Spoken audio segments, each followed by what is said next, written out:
Underground bunker. This is your proprietor. It's raining outside. I'm stuck indoors. But I wanted to catch up with you on a couple of things this afternoon. It's been quite a 12 hours.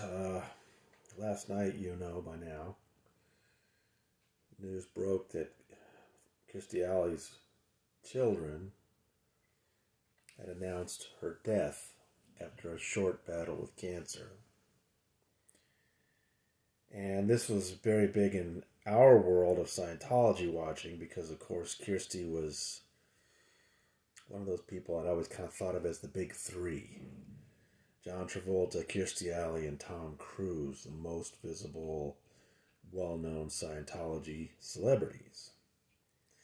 And of those three, Kirstie was the most vocal about defending Scientology and attacking critics, and particularly Leah Remini. So, of course, it's going to be a big story, but then, once again, we've got a high-level, long-time Scientologist, celebrity, dying of cancer. Kelly Preston, Chick Corea, and now Kirstie Alley. So I'm getting a lot of calls today from reporters asking about Scientology and cancer. And last night, I want to thank Rolling Stone. They commissioned me to do a piece about Kirstie's career in Scientology, and that piece came out this afternoon. And Leah Remini and I had a conversation last night that she gave me a statement to put in that story. And, she and I are being cautious. We don't know the particular situation with Kirstie. But in general, Scientology, Dianetics is built on the idea that most human ailments are psychosomatic. This was L. Ron Hubbard's initial pitch, that his talking cures could cure virtually anything that, harmed the human body. And yes, he did talk about curing cancer very early on. But it's also important, and I try to point this out to all of the reporters that call me, this is not like Christian Science. Yes, you can have medicine in Scientology. Yes, you can go to the hospital. And yes, you can get cancer treatment. It's just that L. Ron Hubbard was so down on the medical profession that Scientologists have a real skepticism about doctors and medicine. And they tend to be conspiracy theorists. They tend to be anti-vaccination, Alex Jones style conspiracy types.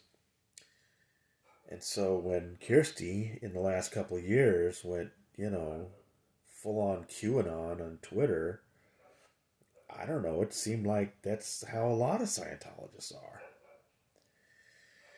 But anyway, but as both Leah and Mike Rinder have pointed out, because their first instinct is to seek auditing solutions to medical problems, Scientologists will often end up going to a doctor too late.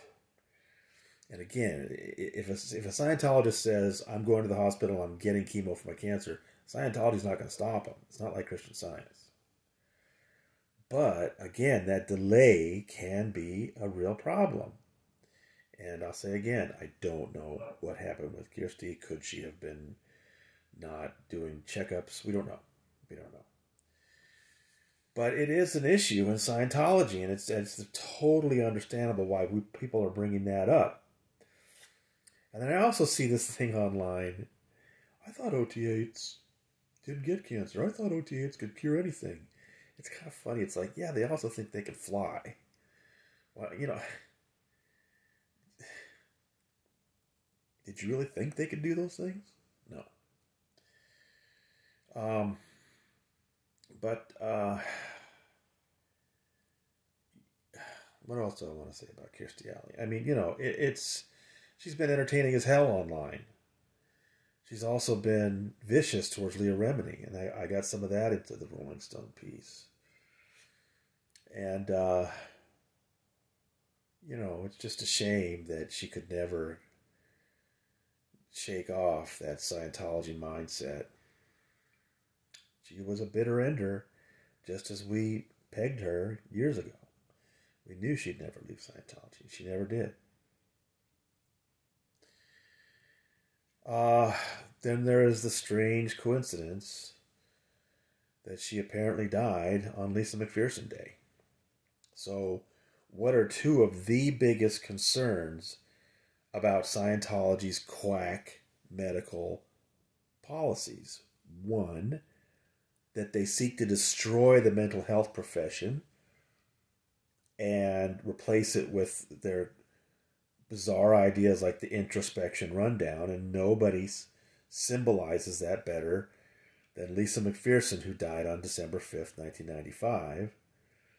And the other, terrible side of that is Scientology's skepticism towards Western medicine, and that many Scientologists do delay care, and that ends up costing them, and some of them die of cancer as a result.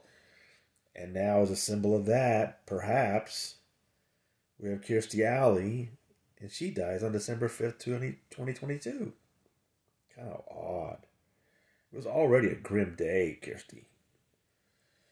I mean, I know she can't control that. I'm sure those last several weeks, months were awful. Don't wish that on anybody. And as Leah said at the end of the Rolling Stone piece, she hopes Kirstie's kids can get out of this thing.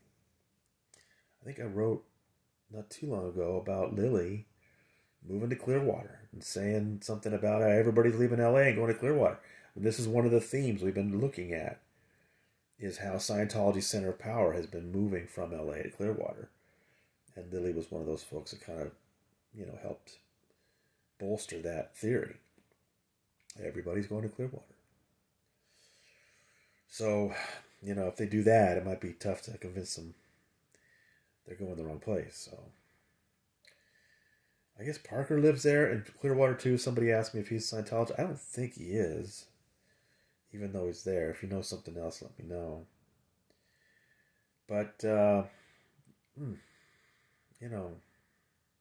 sad stuff yesterday and today.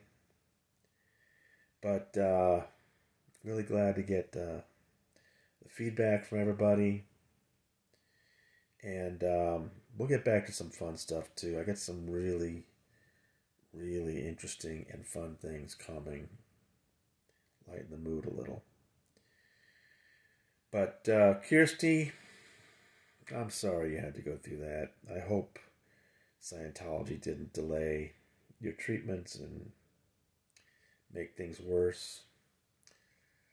You were a kick in the pants. I always enjoyed her, even if she went a little QAnon crazy there at the end. All right. From somewhere in New York, this is your proprietor, signing off.